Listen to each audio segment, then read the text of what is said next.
Welcome to this end of the year. I wanted to say something about Sard. Again, it's likely to be continued in 2024. There's a twist that we can actually look at this also a little bit more abstractly. But here is a reformulation which is kind of cool. If you have an arbitrary map from a manifold to a space with 4 points, and then look at all the simplices where the image contains one triangle or another triangle. So this is defined once you have an edge in K4, then it produces you a level surfaces. So there are 6 possible level surfaces, not only 2. And this also might have consequences then to the Lagrange problem, which we are going to look at also in 2024. If you just assume that we have in the image one of the triangles, then we get the manifold with boundary. So this is a nice way how to generate manifolds with boundary, like for example a solid torus with boundary, and you have a nice manifold structure. So this is also something I'm going to maybe say more about next year. Manifolds always have been of interest in mathematics. For me, they appeared in many different contexts. It actually started in dynamical systems. It's a problem which I worked on for 13 years, and it's about the map of a manifold to itself, kind of like the standard map here. And if you take this map and one iterates this map, one sees chaotic behavior. And I tried essentially everything I could get my hands on to solve this problem. Integrable systems, total deformation, because it's a spectral problem, von Neumann algebras, lots of complex tools like supermonic tools, or also then multilinear algebra, also discrete math by chopping it off and looking at Jensen type inequalities. So it's a very interesting problem. It's completely open, and but it's not even sure whether it's true. So then once this crashed in 2000, I could not, continue anyway. So I wanted to change fields over the years. I looked at various topics which would be interesting, like probability theory. Looked a little bit more at calculus of variations, something I did as a student. And then at some point this structure of motion problem appeared in the context of panorama photography. So I had this mirror which I attached to the camera. So this was a 360 degree, it allowed 360 degree camera, 360 degree photography. So I was actually running with that around, and it was quite an exciting time for panoramas. Today, of course, you have different cameras. I had 2 GoPro Max, which also I have attached once to a drone, but then it crashed down. So I damaged the camera and also the drone. This is the second 360 degree camera from Insta 360.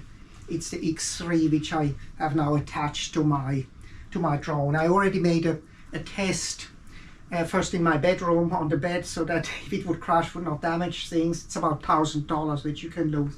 And then in the Cambridge Common, maybe I show a video which I have just tried. And I will actually try to fly around here.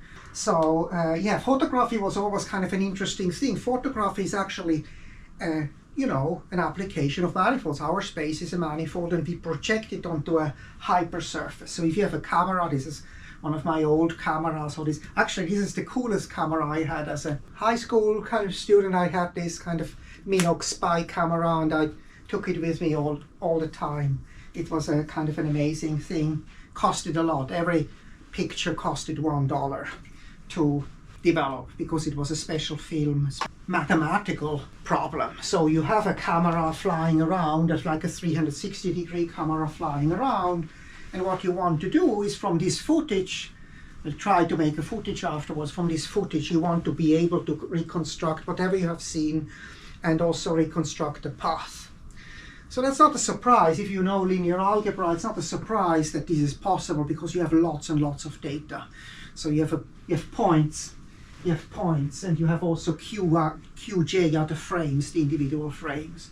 So if you have m cameras and n points, what you have is n times m data points in the image, in the retina, in the image, which has maybe 2 dimensions. In these cameras, kind of, they are 2-dimensional films.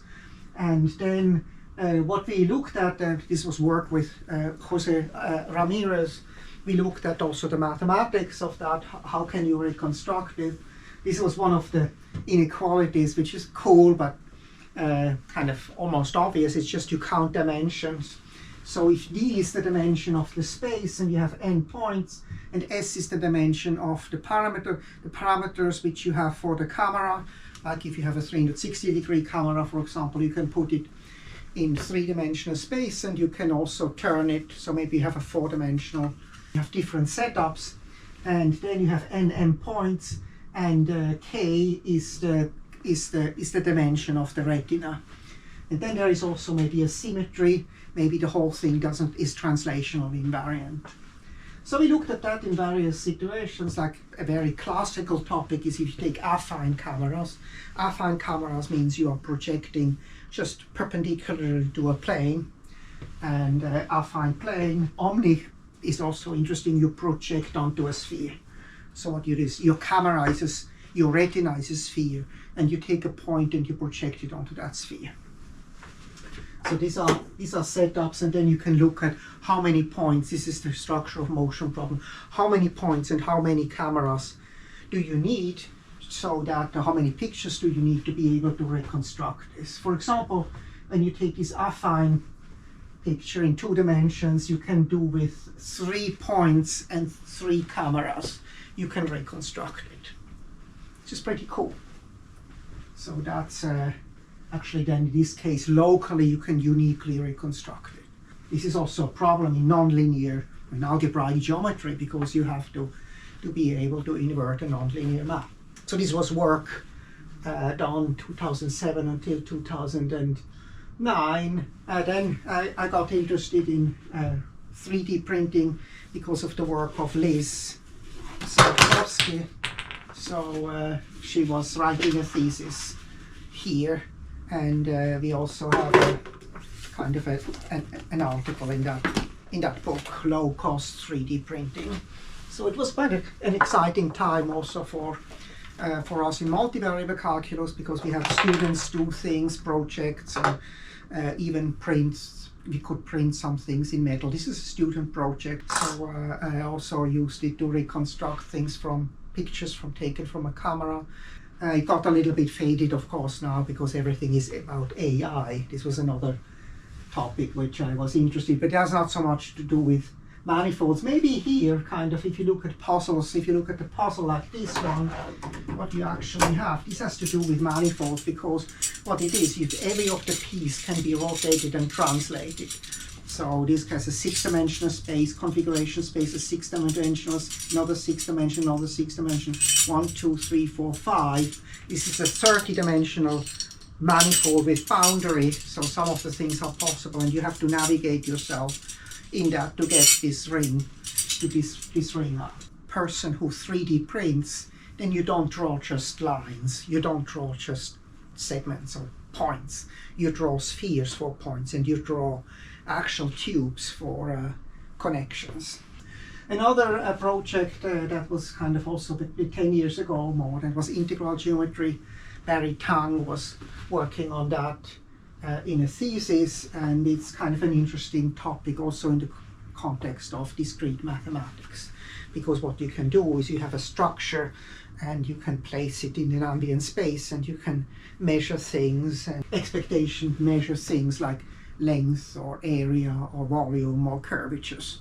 So this is has a long history also in the context of tube methods, which Weil has started. Now, let me just actually try to fly this thing here. So already all these books are about computer vision books or artificial intelligence books. So I just took a couple of things from my library.